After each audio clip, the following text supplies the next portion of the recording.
Hi guys, welcome back to the Astro Imaging channel. Tonight's session is a NEAF recap, and of course, let me take my camera back. Of course, our image of the week is Nicholas Kazillian's, what is that? The Squid Nebula, IC443, and oh, I don't think I'm showing it to you. Let me show it off to you guys. Jellyfish. I'm sorry, the jellyfish. Jellyfish, squid, what's the difference? No, I know. I'm just kidding.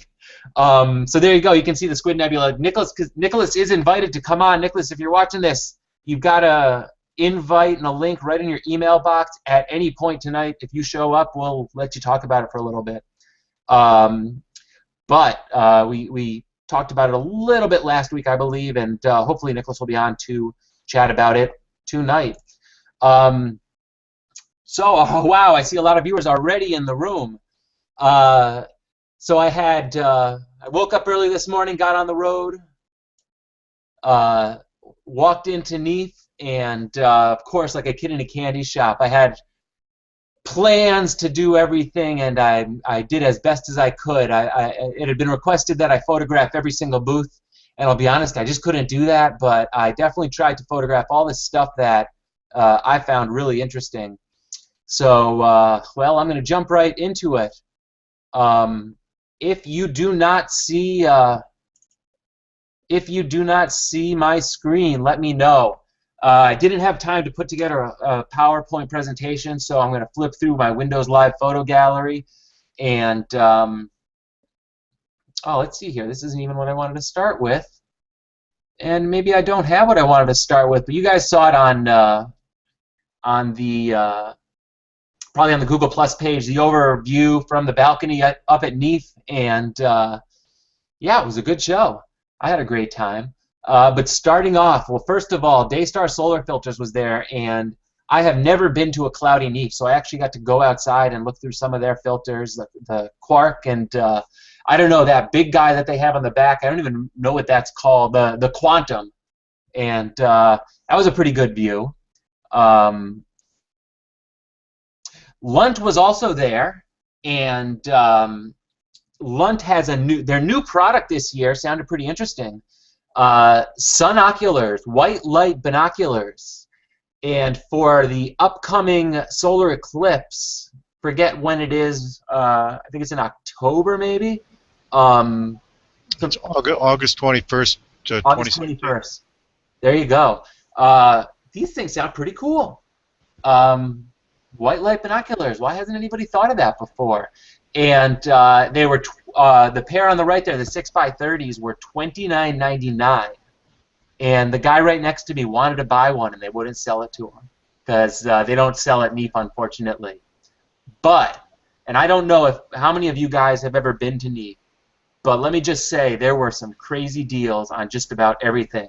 QSI cameras, well, basically any camera, any CCD you can think of was 10% off. And one of our viewers, Destin, picked up a QSI, got his 10% off discount. Hard to turn down deals like that. Even AP had a 5% off at OPT, and AP never puts stuff on sale. I literally didn't buy my Mach 1 for a year and a half because I was waiting for some sort of deal that never materialized.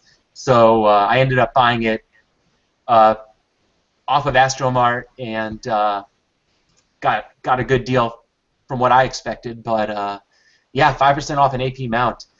If anyone in the room was looking for an 1100, now is the time to buy it. I know one in the room was looking for an 1100, and he might have missed out on this deal. I'll tell you, I saw the 1100. Well, we'll get into that. Yeah, and an overview of the Lunt display. Got to look through some nice scopes at the Solar Star Party. Stephen Ramsden, who's presented with us before, was at the Solar Star Party, as he always is. He had his 10 or so scopes set up. A bunch of people from Charlie Bates were there, the New Mexico people. I don't know, he's got people all over the place, and they really put on a good show, no matter where they are. Charlie Bates Solar Outreach, check out their website because you, I don't know, if they come to your town, you really want to go. FLI. So, What was my first question for FLI? Let me see your 16200. And I had planned to do a 16200 shootout. That was going to be my little presentation, but FLI didn't bring their 16200. They showed off, well, you can see these microline cameras here. So basically, the 16200 is going to be in a body like these here, and you can put on it, you can put that massive filter wheel with the 16200. I think that, you can't see it, off on the left here, you can just see the edge of it is their focuser. But I don't, as you guys know, I mean, they really build the best gear, and they definitely charge a price for it, but you pay a price to get just pretty much a camera that works all the time. And I kind of like them because they're, well,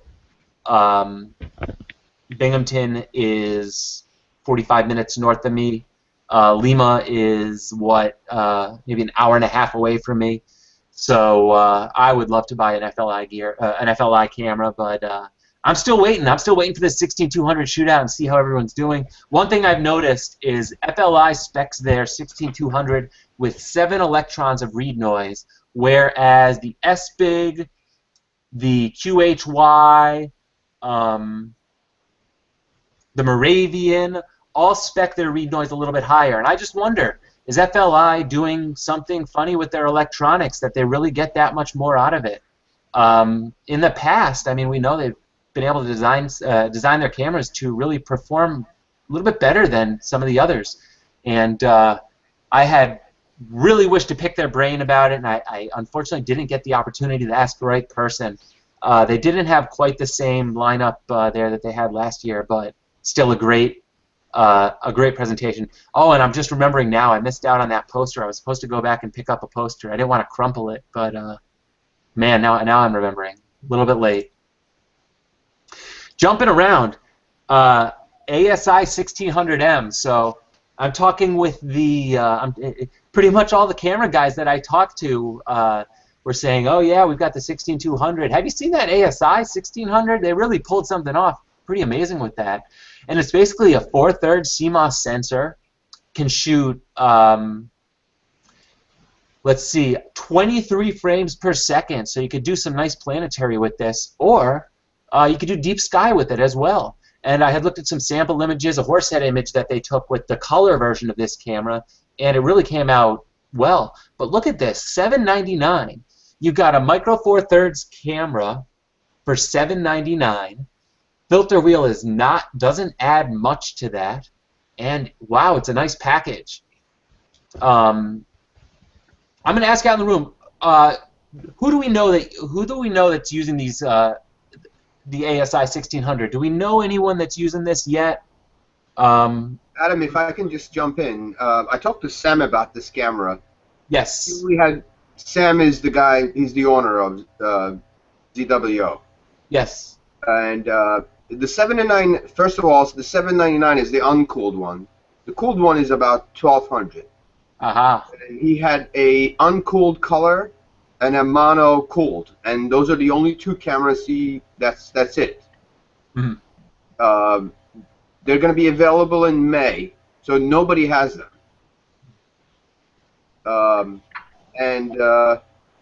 I begged him to give me the cooled mono one. He already had promised it to somebody else, so I don't know who it is.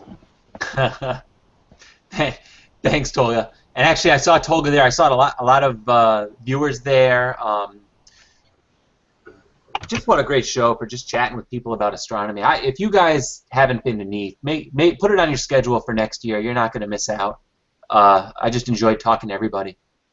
But there it is, and that's my hand holding it. Look at the size of that sensor, $799, and I think it's a Panasonic sensor. So that's probably how they kept the price down. But I don't know. 12. Oh, a little bit more information. Yes. It is the Panasonic sensor. It's the same size as the 8300, and Sam showed me a 10-minute dark frame, and the dark frame looks very similar to the Kodak 8300 chip. It looks very similar. It's not as clean as Sony, but it's not any worse than Kodak. Cool, cool.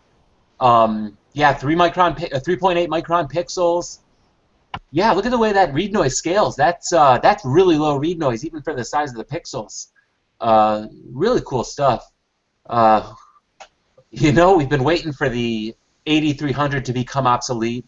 Maybe the 8300 has been obsolete for a while, but we're still using it because it's still a pretty good sensor. But I don't know what's going to happen in a few years. Going to be crazy. Aha, the Takahashi booth.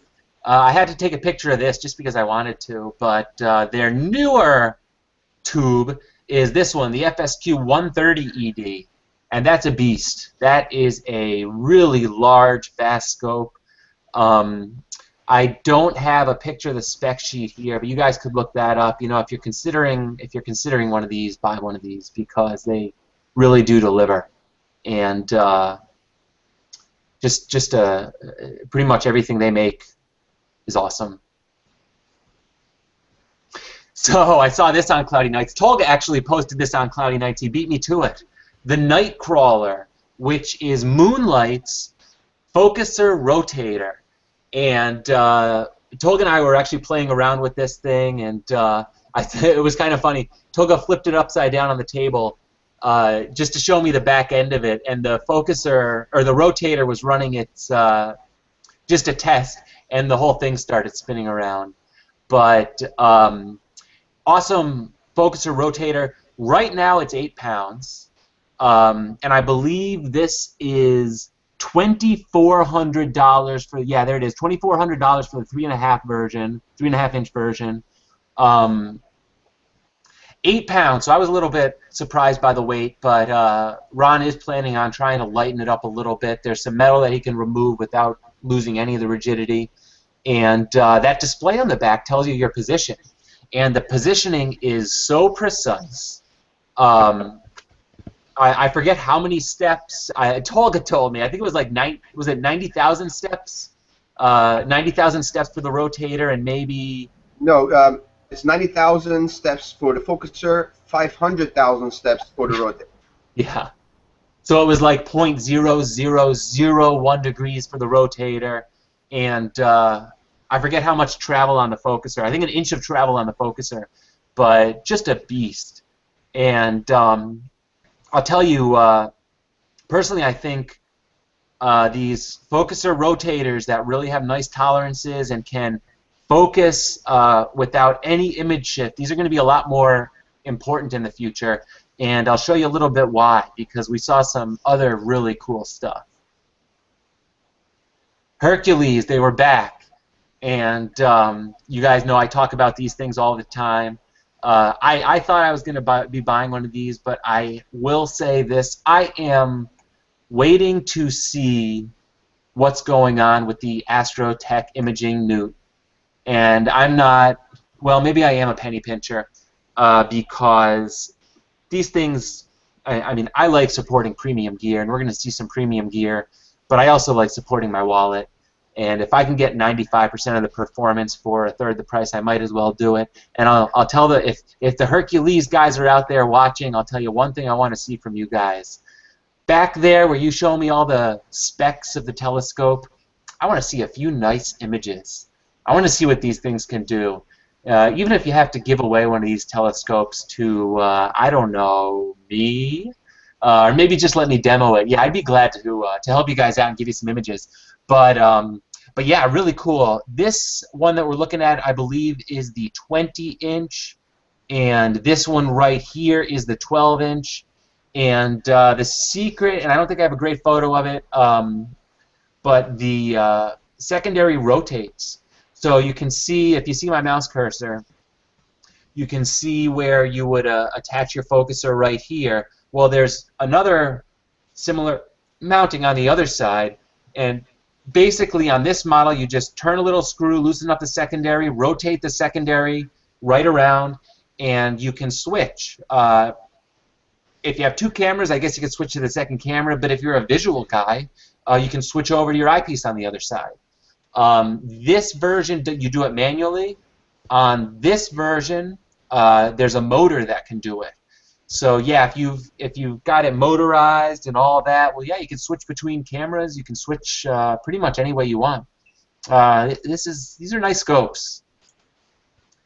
PlaneWave was there. I didn't really pick these guys' brains much, but you guys know PlaneWave. They just produce some awesome stuff.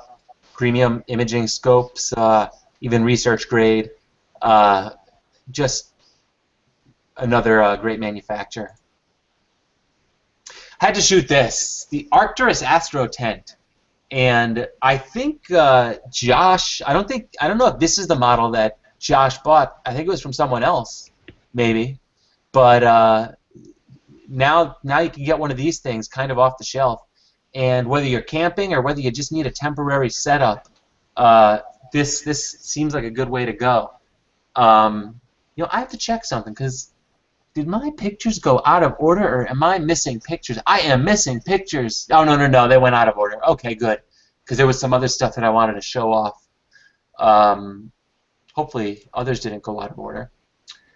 And I know this one's going to go out of order. Stellarvue was there, and this is their new scope for this NEAF.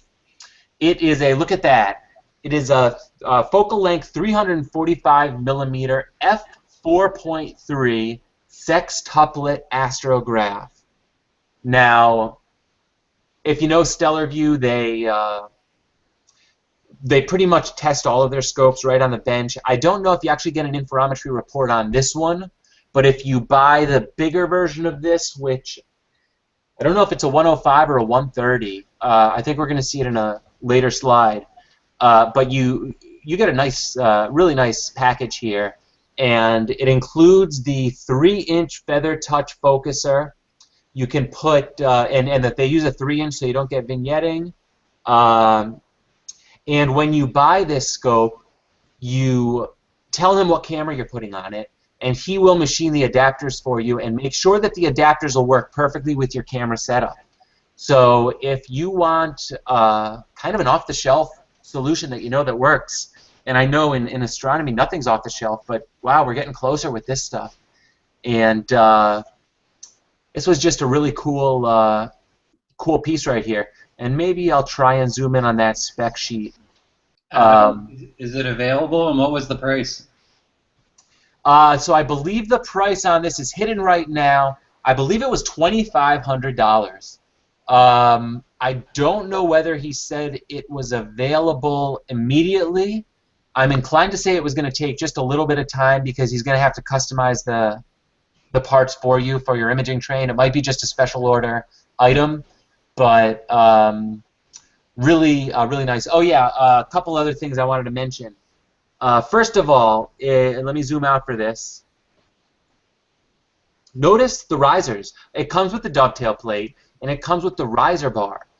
You can rotate the scope within the dovetails, within the rings, I should say. And also, the riser bars bring it off so that you won't have any issue with your focuser or your filter wheel bumping into that dovetail plate. And I know a few of us have had that issue with other scopes. So he thought this out, and he really did it he did it to work. And zooming back in on the spec sheet in case I'm forgetting anything. Let's see. Oh yeah, it can balance with any camera. The dovetail is a lot longer, extends longer than most other dovetails, so it can really push it forward if you've got a heavy camera, or if you've got a light camera on there, kind of center it. Let's see. 6.1 by 4.1 degree field. So a really healthy field on that. I mean, you can see it's f4.3, 80 millimeters. Oh yeah, and it comes in 3 different colors. And this, he explained this to me. This one looks orange, but it's not orange. It's red. It actually matches nicely with the Mighty Mount. So if you have a Mighty Mount and you're all matchy-matchy, then you can have what you want. Otherwise, you can go with the white or the blue. I'm kind of surprised by that. Who really? I don't know. I'm one that'll settle with the color that the manufacturers make it in, but I guess if you want to have it, you can have it the way you want it. I don't know, maybe we could put some etching on there or something, spell out your name. Pretty cool, though. And it is going to come with a logo, Stellarvue logo, when it's actually built for you. Let's see, I know I don't have the next picture. Oops, rotate. There we go. Yeah, $24.95, and there was a NEAF special offer on this. And I believe that is the case for it in the back there. They all come with nice cases, and if you buy the big boy telescope, you get a professional Rode case, which is basically what the rock stars use to carry around their guitars and their amps and all that stuff. Really nice cases. In fact, the cases are probably more expensive than some of our telescopes.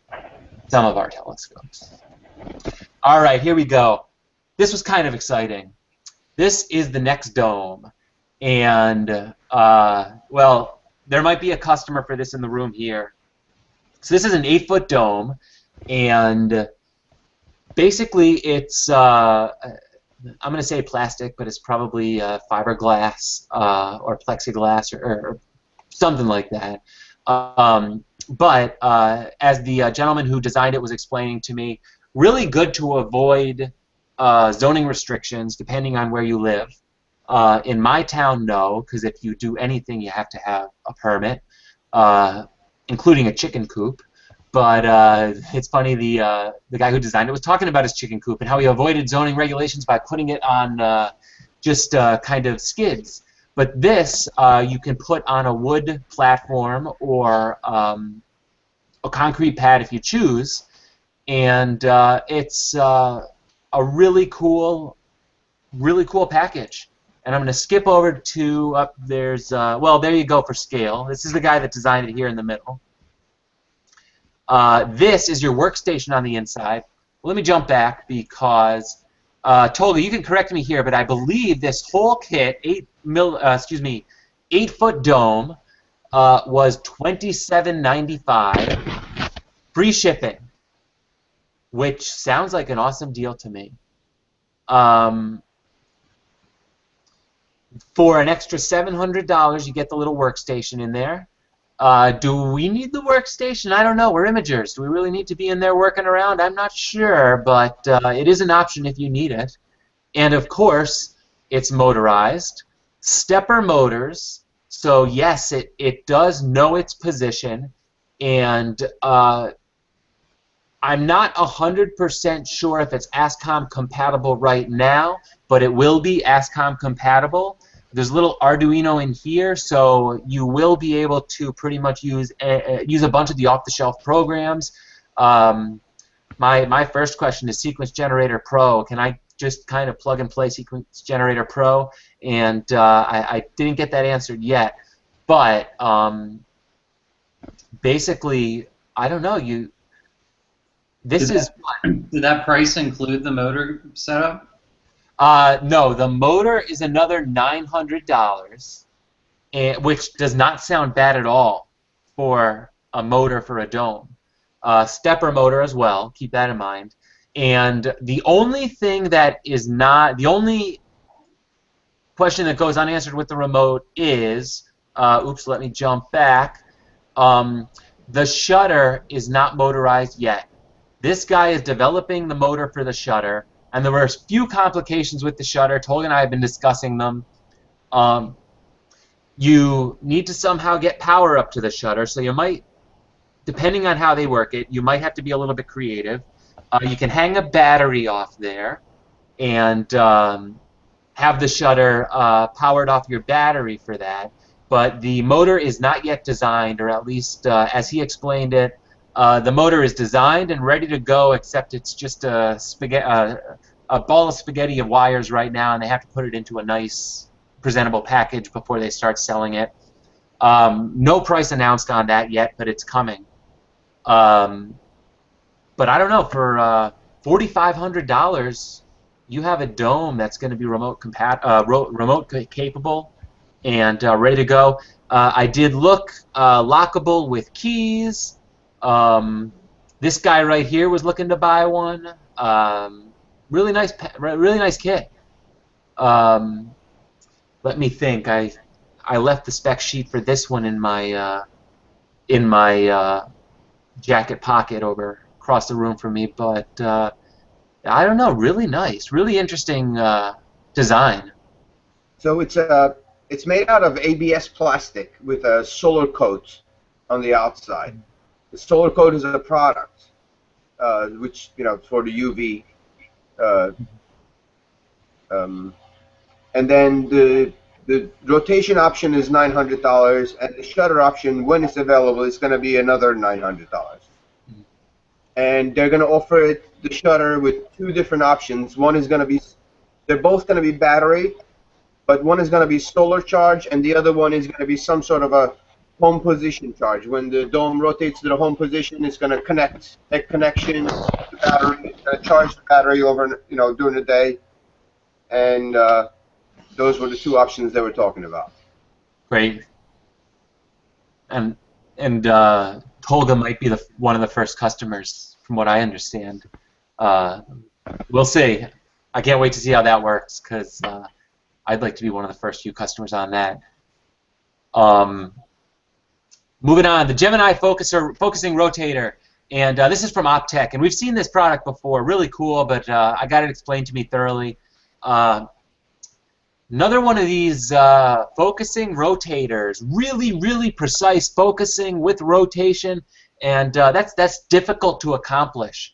But the reason that this, I think, is going to be really big is, well, you know what? We all want rotators, but this little guy right here, and I thought I was going to confuse everybody, or I thought I was going to perplex everybody. I didn't think anybody was going to know what this was yet, and sure enough, somebody shouted it out. This is the Lacerda, and we've chatted about this online before, and then we chatted about it after we went offline for like an hour and a half with the designer Gaston, who was on a few weeks ago showing off his focus lock software. But basically, this goes on the end of a Lodestar camera, or a number of different cameras. It's going to be designed for a number of different cameras, and inside of there is a beam splitter. And what the beam splitter does is it bounces the infrared light, well, excuse me, it reflects everything but the infrared light, and it shoots the infrared light right back at the sensor. And by putting the beam splitter at, what, a 45-degree angle, you create astigmatism. And what that astigmatism does is it allows a separate software, the focus lock software that Gaston designed, to determine the focus. So all of a sudden, using just your guide camera, this little doohickey here, and a little piece of software, you can precisely focus your camera, or your telescope, I should say, while you're taking an exposure. You don't have to wait until the end of the exposure to focus. So why would you want to do that? Well, you guys know us on the channel here. We're always pushing stuff, and with our half-hour exposures, we're putting them on fast telescopes like, I don't know, the Takahashi, even the Wo-Star. There's a lot of fast telescopes coming out. All of a sudden, you can push your exposure lengths above your thermal change in your focus over the course of an exposure. That used to be the limit, is the thermal change. So you're taking an exposure for half an hour, maybe you'll see a degree of change. Well, that's about the max that I'd be able to get without having to refocus. But now you can focus during your exposure, and you can take an hour-long exposure. You can separate that dim nebula off of the read noise of the camera. You can throw an O3 filter, 3-nanometer O3 filter on your telescope, take hour-long exposures, I don't know, take 2-hour-long exposures, and probably discover some new objects. At least I know that's what a bunch of people have been shooting for. You know, us amateurs are going to be discovering new objects because of the technologies that are coming out. This is a cool little bit here that was actually introduced a few years back.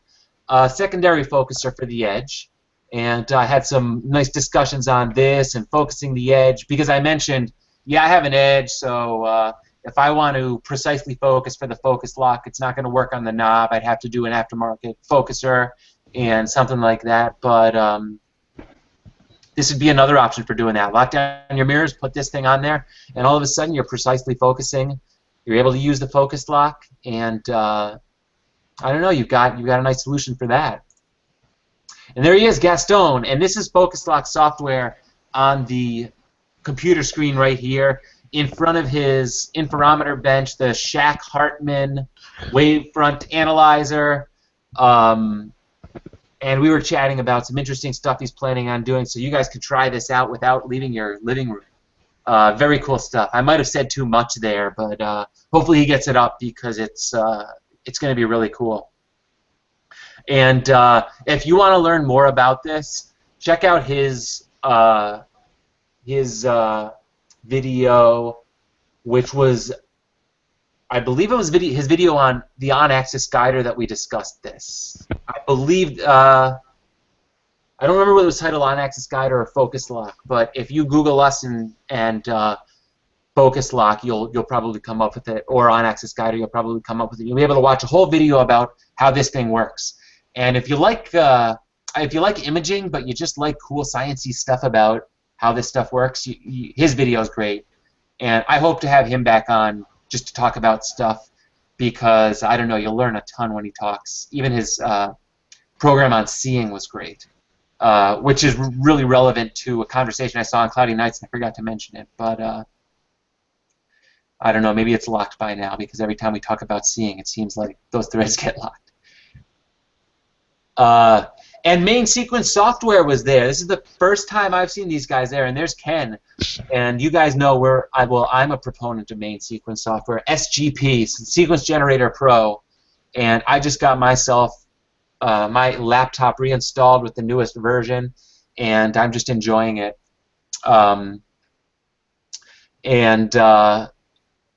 Basically, I think it's still $99. And if you upgrade to a CCD, or if you are using a DSLR and what you want to start doing is you want to start getting mount control, or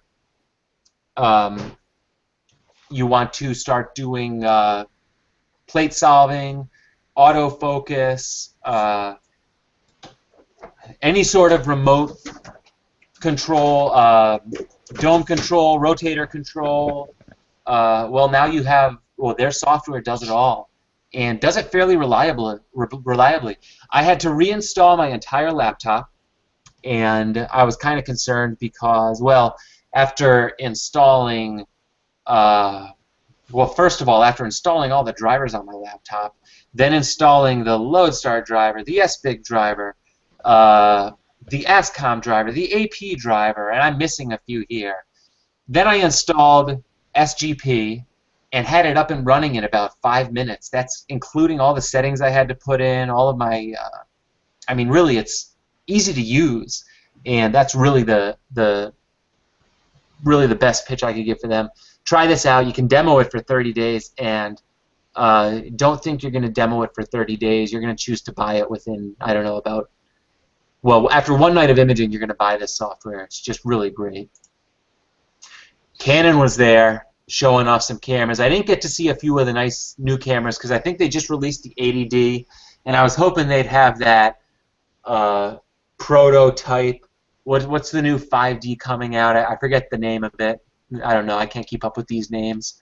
But they have a new 5D coming out and an 80D coming out. We will see what the next Astro camera they come out with is. The 7D MK2 would be a good candidate, as would the 80D as well, or possibly the 5D, the new 5D. Whether you want to go APS-C or full-frame sensor, they've got lots of good stuff coming out. I was on Canon Rumors checking out all the new photos, and they've got some good stuff. as well as the glass. And I just love this glass lineup. Lots of cool lenses there. Again, like a kid in a candy shop looking at this stuff. But they're not selling anything. So I do think that if you wanted to, they'd let you throw that right on your camera, though, and shoot a few test shots and just see if you do want to buy that. Another reason to go to NEAF, especially if you're a Canon shooter.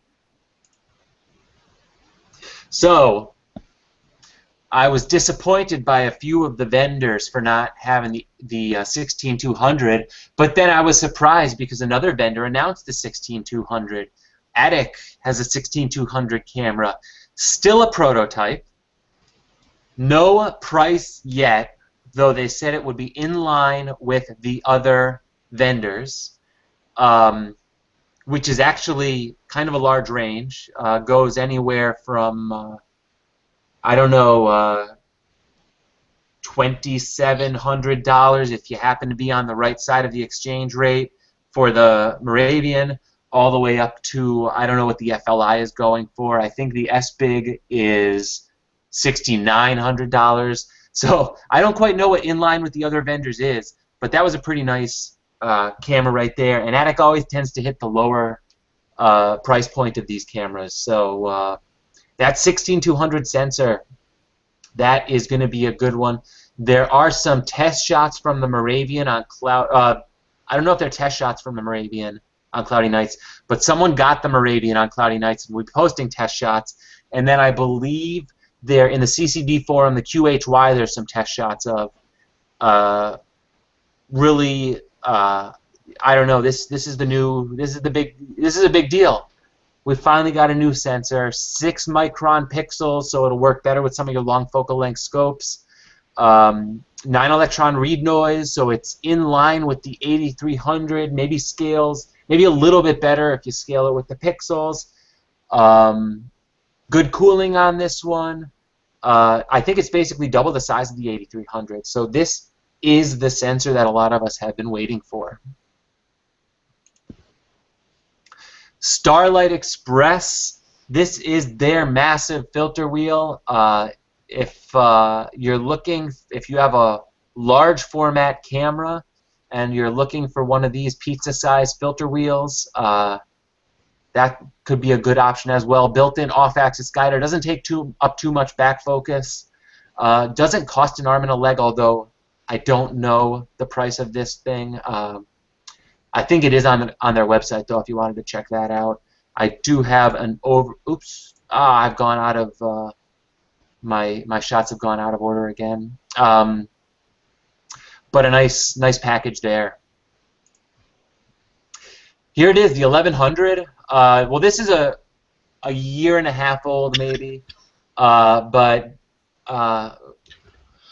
one of the guys in the room here has put an order in for one of these mounts, and I'll tell you, I am very, very tempted to buy this thing, not just because of the capacity, although the capacity of 110 pounds is really nice to have, but 42, maybe 46 pounds for the mount head, both axes, and hopefully I'm still in order. Well, there he is. There's Roland right there, standing behind it. I think I'm out of order. There we go. And we saw this before, but this is the CP4. So you can run this mount off Wi-Fi. You can run it off serial port for the maximum reliability. You can run it off USB. You know, I had just come around to saying, oh, okay, AP's right, we don't need USB. Well, now if you want to run it off USB, you can. You can also run it off Ethernet. So you've got a bunch of good options here. USB, maximum distance from the scope for reliability is about 15 feet. Ethernet, you can get about 200 feet. Wi-Fi depends on how many walls are in between. I actually don't know the limit on serial port. But just a nice piece here. So this has the built-in, I don't know if they've gone beyond the V revision, but the V chip, which supports APCC, which gives you a little bit more capabilities in regards to positioning. Supports absolute encoders, so if you are remote or you just want that much better guiding, so with APCC and absolute encoders, you can go unguided. Kind of like the Mighty package and ProTrack. A little bit more expensive than their package, but you can build up a pointing model and go unguided if that's your thing. I'm going to jump right back because there I am. And thank you, Tolga, for taking this picture, but you got me in for scale in front of this beautiful piece. Now, I remember reading Roland's essays on SCTs, and he said, you know, I've owned an SCT. I have an SCT in my basement, and I've used it. But here's what they did wrong with SCTs and why they designed them wrong. And ever since then, I've been waiting for Roland to design either a Schmidt Cassegrain or a Cassegrain variant, and he designed that MacCass, which is pretty well sought after. But here we go. He designed a 17-inch Cassegrain. He's not naming the design. Maybe in a few years we'll be calling it the Roland Cassegrain or the I don't know. I think there's already a Christian Cassegrain, I believe, and I don't know if it's Roland's, but this is really nice package here. So it's 17 inches. In case you're into this stuff, the primary mirror is ground to f3 point something. So by making a slower primary mirror, they can design it a little bit better. They can design it just a little bit more precisely. And I'm going to pull up my phone to cheat on this because, let me see, is that... There we go, there we go. Okay, so 17 inches, 7-inch secondary mirror, 3458 focal length, f8. It can be reduced, and you can buy an AP reducer to get it reduced. Depending on the field of your camera, that determines which reducer you're going to want. 11.22 inches of back focus. So anything you want to put on there, basically you can. As with all the AP stuff, it's solid, so it doesn't matter if you want to hang 20 pounds of gear off that or even 30 pounds of gear off the back end of that thing, you can. And here is one of the coolest things. Now look at that. 66 pounds, 17-inch scope, 66 pounds. Weight, it gets better. Upper cage, 22 pounds. Lower cage, 44 pounds. So basically, this whole thing comes apart. There are knobs that you might only barely be able to see right here. Let's zoom in on that. Sorry for the crappy iPhone picture. And I had a terrible photographer. Tolga was behind the camera on this one. And it was an iPhone, so just kidding with you, Tolga. So basically, there's little knobs right here, 4 knobs. You unscrew those knobs, and the top cage comes right off. So one person can mount this thing. You don't have to have a friend to get this thing mounted up here with you. And that was one of my concerns. That was one of my questions for someone that I'll get into in a little bit. Can you mount this thing by yourself? And he said no. But Roland can mount this thing by himself. This will... it's funny. I asked George, hey, can we put this on 1100? And he said, you can put it on 1100, but you really want a 1600. And then I asked Roland, and he said, no, you can put it on 1100. So I suspect the 1100 will carry it very, very well. 1100's capacity is 110 pounds. This thing's 67 pounds. I don't know what kind of cameras are going to have hanging off the back of this. Maybe 15 pounds if you're putting everything on there. So I think this would be a nice one. I can't wait to see some test shots with this because, as with everything Roland designs, it's going to be awesome. You know, there's a lot of astronomy gear out there that comes out, and you don't want to be the first person buying it, testing it out, spending all that money, and figuring out if there are any bugs in it. Well, with AP gear, you can basically be assured that there are no bugs. And if there are any bugs, they're going to take care of it. Their customer support is great. You can call them and they'll talk you through anything. I don't know. There's a reason they have the reputation that they have.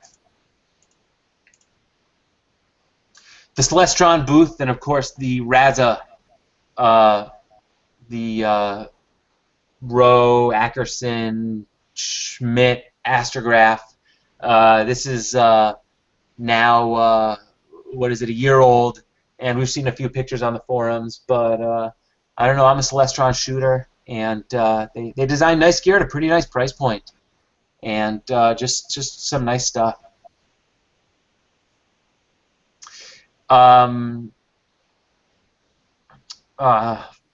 Explore Scientific, and they have some nice stuff. I only caught this after I took this picture and left and was trying to post some stuff to Google, but this was their new scope, and I didn't even check it out, and I wasn't really interested so much in checking it out until I saw who was checking it out here, and that's Roland peeking in on it. So maybe they were onto something there. But Explore Scientific, they have some pretty nice stuff. Budget prices for what they design, and if you want a big Canon, you can get I think it's 150-inch acro for I think it's $600. So for us astro imagers, it might not be our thing. I don't know who wants an acro, but that's a nice scope to put a solar filter on. You don't need an apo for a solar filter, so something to think about. Adam, I just wanted to, the one that Roland is looking at is a 150mm triplet APO for $4,000. Okay, there you go. So yeah, 150 Miller apo for $4,000. That is a great price, and yeah. And then I had to get the Airstream in the background there. What a nice camper. I was actually wondering if this was like some sort of converted observatory, but I don't think so. I think it's just I shouldn't say observatory, a converted remote, I don't know, what would we call it, workshop or whatever, but pretty nice Airstream in the background there. And we had a presidential candidate there, Donald Trump, and of course the parade going by. And I don't know, Donald Trump made a lot of people mad there. He was talking about building a wall between Earth and the Moon, pissed off all the lunar guys. I kind of thought it was a good idea. I don't know. Could block out some of the moonlight during these deep sky. I don't know. That's about as far into politics as I'm going to get here. And I'm not saying I'm a Trump supporter, although I'm not saying I'm not. Maybe I just talk too much. Okay. So here we are looking at the sky. I should have got a better shot of this. But this entire program, the sky, is running off this little box right here. And of course, who's showing off the sky but Paramount and software Bisque? And there's that little box right there. That is a Linux Arduino box running, well, everything you want. And I was chatting, let me jump forward a picture. Yep, I was chatting with Richard Wright and Steve Bisque, and there's their big mount right there. But I wanted to jump back here because he mentioned something really interesting. Oh man, it's not in the picture. Well, so you're out remote imaging, and you carry, well, I carry a 50-pound battery out with me so that I could get my 2 nights of imaging. And he pointed down at this little battery box right here, which he picked up with one hand and just kind of flung it around. Behind here, they have their little Home Depot 56 watt or 56 volt batteries. You can't even see it; it's so small. It's behind there. But I don't know. Basically, you're talking 15 pounds for both batteries, running your setup for 2 nights. And the reason for that is the mount doesn't take much power. 48 volts, which is what their mounts run off of, is a little bit more efficient than running at 12 volts. And a lot of that power goes to the computer or your laptop. And running this little box just does not take much power at all. So for those of us who are waiting to get waiting for battery technology, well, this was a LiFePO. What is that? Lithium phosphate, I don't even know, but LiFePO battery. But basically, a little bit more. You get a little bit more juice out of it. I don't know. You don't have to carry out that much weight, and a lot of people have been saying, "Oh, we're waiting for battery technology to get better," and battery technology isn't getting so much better so quickly. But I don't know. You can get a little bit smarter and conserve power on the other end. So that seems to be our best option for now. And these things are going to be hot. I did see another one that I didn't get to photograph, but it was, and some of us are building them ourselves. The courtesy shot of the Ioptron booth and their CEM 60 with that Z, what is it, the Z design. So just kind of a new design in mounts. The other 16200 camera, the QHY. I have a shot of the sensor in there, and I have a shot of the back of the camera too, so you kind of get an idea of scale. Pretty nice. Well, another one of the good options. These guys were one of the first to get it to the market, and you can get it with this. I don't know, what am I going to call it? Back end, or of course they have, as you've probably seen the pictures of, the web server with Wi-Fi, so you can run it wirelessly. So you basically are eliminating a few of the wires. Never the power wire, of course, but at least a few of the wires. Adam, you said to the market. Is that one actually available now and being shipped? I don't think so. In fact, the guy in the background there, Terry Hancock, I think said he was still beta testing it. But when I say to the market, they're one of the first that we saw in pictures. So hopefully hopefully we start seeing these all hit the market real soon. I know you can get the Moravian now, and I know that we've seen some beta units, some shots from some beta units on cloudy nights. So we'll see who the first one is. Well, Moravian's the first one that's willing to take your money. Well, maybe I worded that wrong, because I think they're all willing to take your money, but they might not ship it out immediately. PoleMaster. I'm going to reiterate. We had a demonstration by Warren on Warren Spring on PoleMaster, a month ago, and this is hot. If you hate polar aligning, well, we all hate polar aligning, but if you need a good, easy and accurate method to polar align, this is your option. Made by QHY for, I think the show special was, well, $2.99 I'm seeing here. There might have been a show special on it. Well, I know there was a show special on it at some of the other booths. I don't remember what their show special was, but it seems like you could have a polar align in 3-4 minutes, maybe 5 minutes.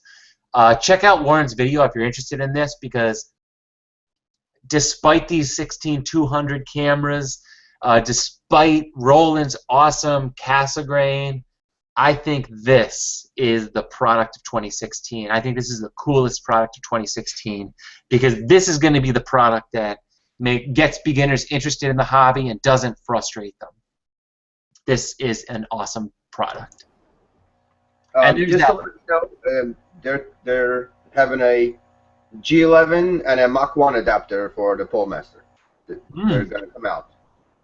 There you go. So for the G11, really handy. For us AP guys, we have the right angle pole alignment scope, which I'm a big proponent of, but I will tell you this, based on Warren's demo from a few weeks ago, I think this actually gets you slightly better polar alignment than the right angle polar alignment scope. How much better, I'm not quite sure. We were throwing out numbers, but I think the theory behind this is that it'll get you slightly better. There's another picture of Vic and his sextuplet astrograph. Over here is the big Canon. $69.95 for the 130 sextuplet f5 130. I don't think many vendors out there are doing f5 130s. Well, the TAC is probably in that range, but I don't know. This is a nice guy, and I just I just stood over. I was trying to talk with Tolga about this, and right over our left shoulder, they were actually recording Vic while he was doing this. So we had to be quiet. We had to keep quiet while we were hearing him, but we got a nice presentation on it. That is it. So I apologize for, well, let me make sure that's it. Yep.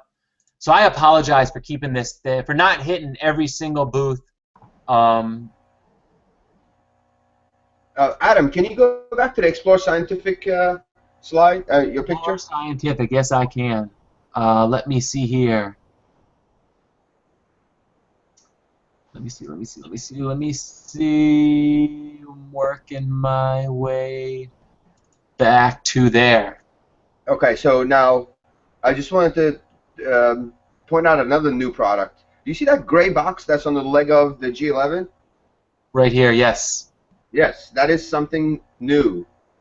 It's a new control system that they're selling coupled with a Lost Man G11 that has a built-in Wi-Fi, and actually the information is on the Explore Scientific website. Thank you, Tolga. Yeah. I just want to point that out too. Thank you. Yeah, if you remember anything I missed, anything that I should have covered. No, that was it. That was it. It's not available yet, but they're almost done. In fact, the guy on the TV screen behind Roland, he was on Skype answering questions about it. Cool. Adam, you want to go over and check your Q's and A's? And I know. I'm going to check Q&A in 1 second. I also saw right there, that's George right there. And for anybody that has an AP or has, well, not everyone has issues with their APs, but anyone who's thinking about buying an AP, you call AP, you have an issue, you call AP, and you're going to talk to this guy, and he's willing to stay on the phone with you for hours until you figure out your problem. Literally, these guys couldn't be any friendlier, any more helpful, and they design great product and can stand behind it because it's built so well. So let me see here. I'm going to take this back, and I want to jump over to Q&A.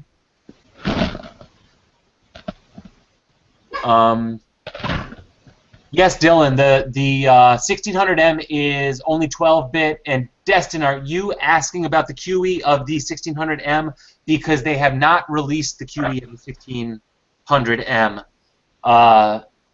That was the one thing.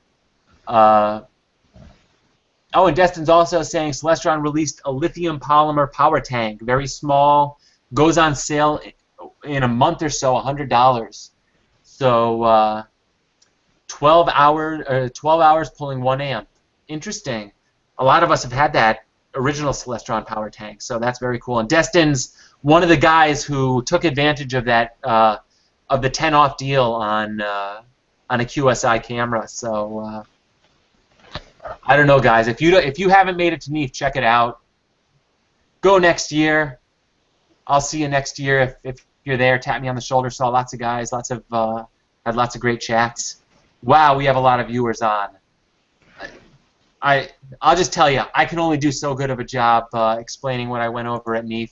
You guys really have to go there in person. Give them your money. It's a bargain. If you are considering buying gear, that is the place to go. I think I said this, 10% off on pretty much anything you could possibly want, with the exception of AP mounts, which was only 5% off, but I can understand that.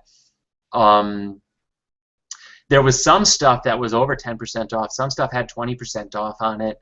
That was at OPT. High Point Scientific shows there. I think it was Hands-On Optics that was having a blowout sale because, unfortunately, I think they've gone out of business. And if I am wrong about that, please correct me, or I will correct this because I don't want to say that about anybody, but I think, unfortunately, that was what was happening. So, guys, support these vendors because we don't want to see too many of them go out. We need them. Adam? Yes. You went today, right? Sunday? I went today, yes. Okay. Was it any different as far as the sales and things go Saturday that you know about? Well, here's what I know. First of all, some of the vendors decided to leave, unfortunately, so I didn't get to see SFIG, for example. Andor and Apogee had already closed up by the time I got there, and I got there in the morning, so who knows why they left so early. But a lot of these guys don't want to take their gear home. A lot of the demo gear is for sale, and you can get good deals on the demo gear. You can basically ask them if they... depending on if you're a negotiator or not, you can ask them if they want to take this stuff home and kind of negotiate your way down. Or you can offer to, I don't know, help them lug some gear out to their trailers, and then say, and you guys can reward me by giving me a discount on this thing here or that thing there. But QSI, OPT had QSI cameras in stock, SBIG cameras in stock, all sorts of trinkets.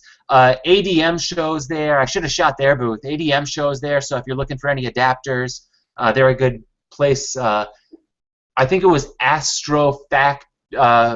is it Astrofactors that does rings, all sorts of dovetail rings. ADM does all sorts of accessories, basically anything you could want. The Mini Max Guider ADM does, dovetails, all sorts of stuff.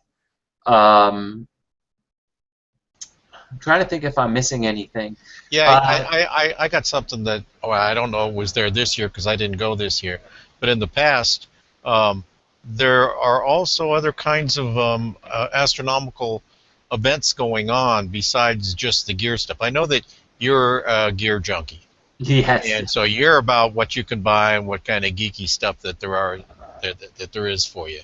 But there's also all the talks, and there's the solar show outside, and there's Teeters making and some really intricate wood-carved telescopes, and there's people selling not timeshares, but bread and breakfast observatories in South America, and there's all sorts of things besides what our friendly gear junkie here wanted to show you guys today. Yeah, that's a great point. In fact, I'm admittedly a gearhead. I think we all know that. But yeah, they had a bunch of great speakers. Christopher Go, Alan Stern, Alden and Annette Tomba, Bernard Cutter, David Shoemaker. Let's see, I don't want to miss any. Fred Espinac. Gerard Bonbell, W. Lowell Putnam, Kevin Schindler, Marcia Bartusiak, Hans Koenigsmann, Alice Bowman, lots of people. Gonna try and I'm looking at my list now because they really have everything. All the magazines are there. We saw Sean Walker from Sky and Telescope. So Sky and Telescope was there. Astronomy Mag was there. What's the other one? Sky at Night was there. The British and the Australian publications are there. Yes. Let's see. And while we're at it, don't you think we should mention for those who might be interested in astroimaging that you've just talked about Saturday and Sunday so far. There's also, was it Thursday and Friday? Yes. And there's a big old imaging conference with lots of stuff going on for 2 days before. Yeah, basically, and I think that's what a lot of the big vendors, I think that's why people like SBIG left early, because they really do go and concentrate on NEAC, NEAIC, which is Northeast Astro Imaging Conference, and you really do hear from the pros. You hear from the pros techniques and tips and all sorts of stuff. They talk about gear too, but you want to learn about processing, that's a great place. That is... I have not made it yet, but I'm planning on it. I have a hard time just taking off one day of work for this, but one of these years I'm going to make it to NEAC. I I'm going down my list because I want to see. Okay, so if you're a telescope builder, who does the telescope building? The guys from Vermont that run the Star Party. Stellarvue. Stellarvue was there, and they actually let you grind a mirror right at their booth. There's stuff for kids to do, incidentally. There is. You know, Tolga was there for several hours, and yeah. I always ask. They advertise stuff for kids, and I saw little kids things set up. And if you have kids, you can bring your kids, and there'll be stuff for them to do. I left my kids at home. My son. I'm a kid in a candy store. My son's a bull in a china shop when it comes to expensive gear. So, and he's 5 years old. I'm afraid to bring him. Astronomy Now magazine is one of the overseas magazines. Astro Devices, Astro Factors, Disc Mounts, Dark Star Enterprises, Exploradome is there. Let's see, Hotech, Howie Glatter, HuTech, Inova Technologies, Ioptron, going down my list. Oh yeah, you want to buy a meteorite? Merak Meteorites is there. They give away meteorites occasionally. Free meteorites for your kids. Did Wally Pacholka make it out there this year? I didn't see Wally, and I was hoping to see him because I walked into my son's doctor's office a few weeks back, and there on their wall was a Wally Pacholka photo. And I walked him over to it, and I say, "Hey, I met that guy. I actually do similar stuff to him." And they want me to give them one of my images so that they could sell it in the doctor's office, which is pretty cool. Let's see. I'm going down my list. I mentioned Moonlight, yeah, because I had a slide on that. My Case Builder. So if you want to build your case, and I think they have neat deals as well. You want to build your case and have all the foam cutouts, it's in there. Robert Gendler was there.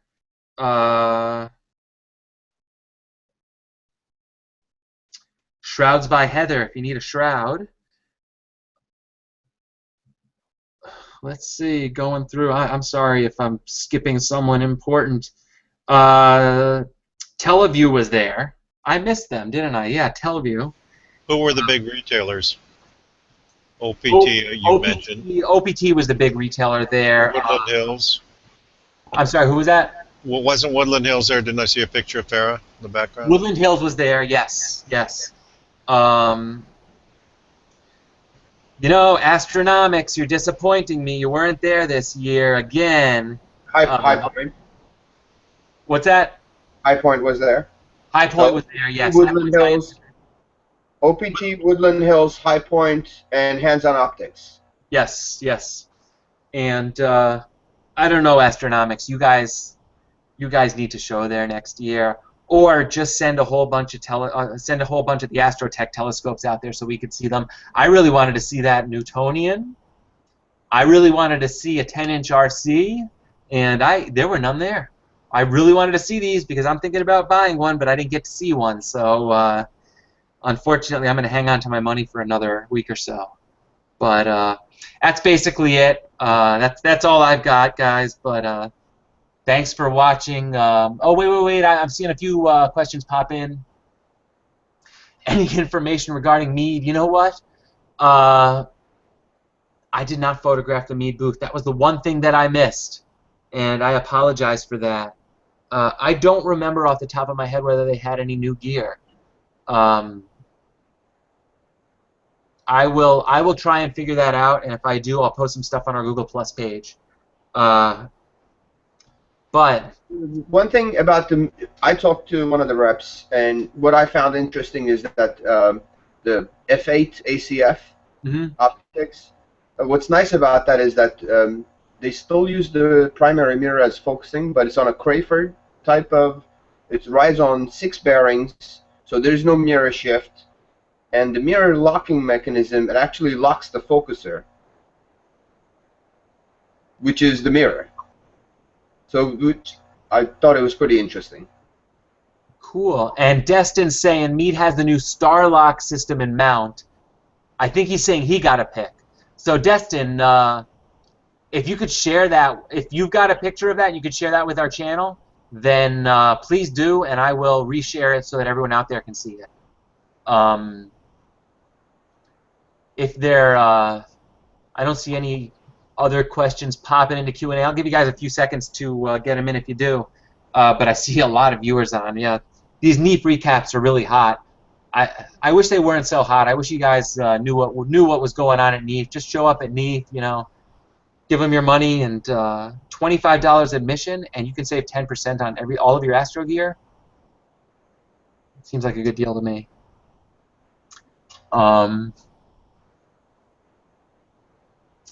Nope, I don't see any new questions popping up. So guys, thanks for watching.